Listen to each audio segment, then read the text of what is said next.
kebanyakan awam lah katakan, termasuk saya juga awam, kira-kira dijelaskan terutama anak-anak tentang hubungannya antara tadi fima dominalaka dengan hubungannya dengan sholat duha dan ada doa untuk minta rezeki. Itu kira-kira bagaimana hubungannya? Terima kasih.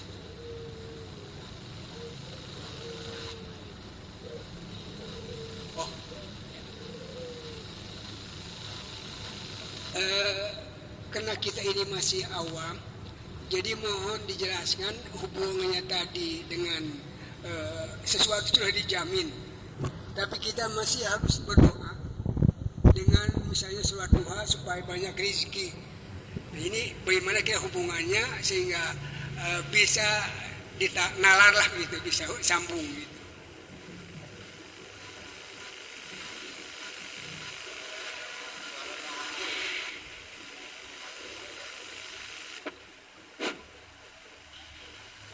Mana fokus pertanyaannya? Oke, tadi disampaikan oleh Buya bahwa hidup kita sudah dijamin oleh Allah Subhanahu wa Ta'ala.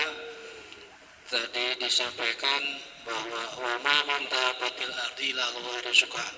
Tapi di sisi lain kita juga dianjurkan untuk berdoa untuk meminta rezeki yang lebih banyak barang itu ya. Apakah ini hubungannya gimana? Satu sisi sudah dijamin, di sisi lain kita dianjurkan untuk berdoa agar rezeki kita melimpah ruah. Gimana Pak?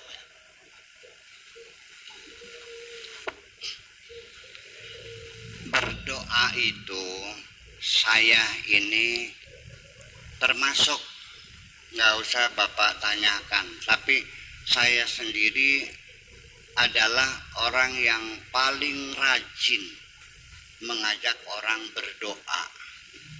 Setiap tahun saya di hutan 40 hari puasa di sana, khalwat, berdoa kepada Allah.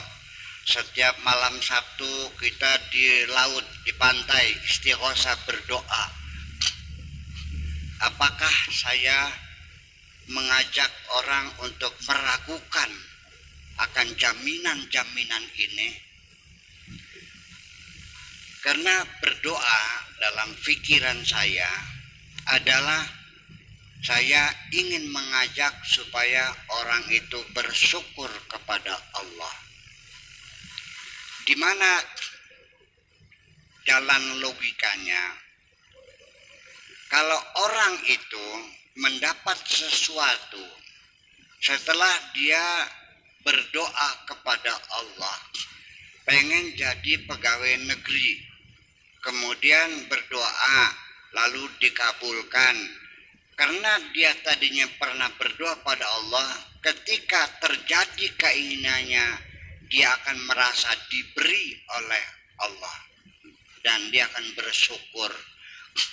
Tapi kalau dapat rezekinya ini ujuk-ujuk, tidak pernah ada doanya dulu, ujuk-ujuk dapat saja, disebutnya kali-kali gane.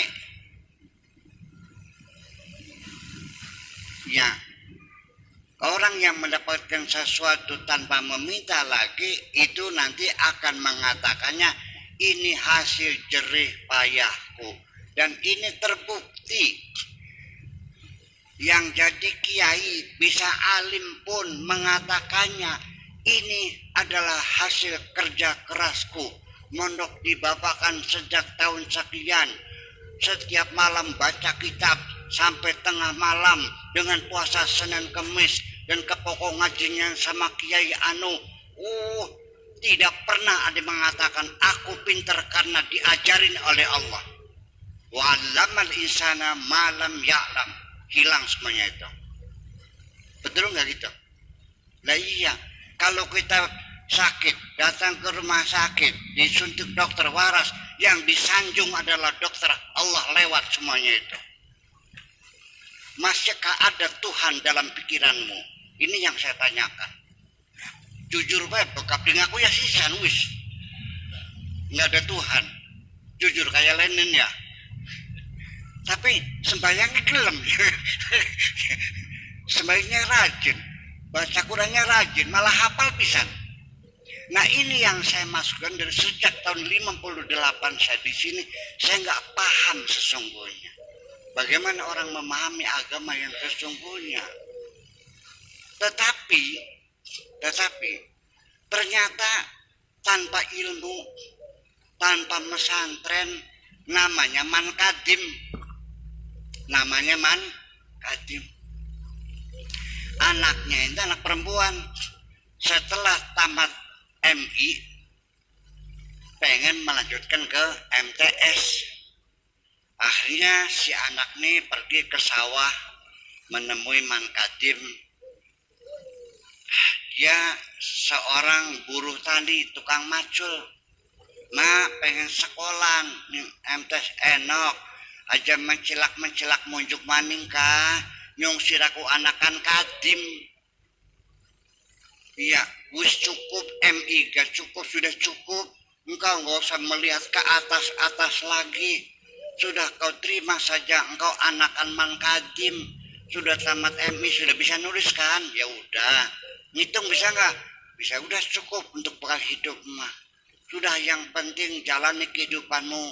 Terimalah apa adanya. Syukuri saja Allah yang maha baik ini. Hebat nggak mankadim? Hebatnya kalau kiai. Nah ini kan jadi persoalan. Kita ini pembangkang berulang-ulang. Tasawuf ini mengekang, mengerem hawa nafsu kita, mengendalikannya semuanya, supaya kita tahu etika menghadapi Allah. Nah, udah itu kira-kira.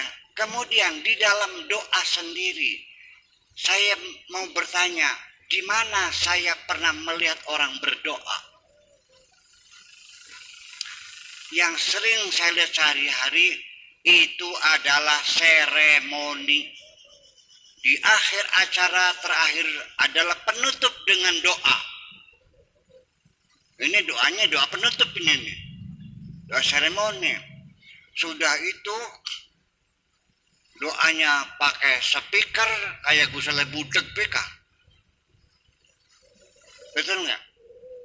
Doanya sampai setengah jam, sampai hadirin amin, amin, amin, amin, amin. Masya Allah, sampai doa kunut dibaca, akasa dibaca, nur buat dibaca.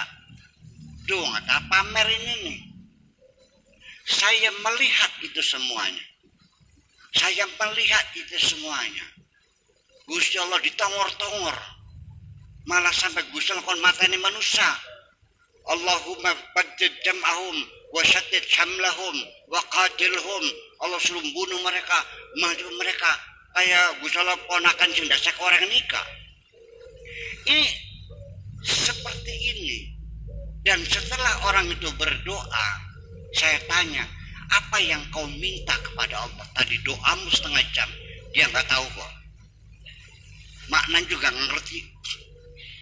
Nah ini kan jadi persoalan. Mengapa kok bisa terjadi seperti ini? Doa yang saya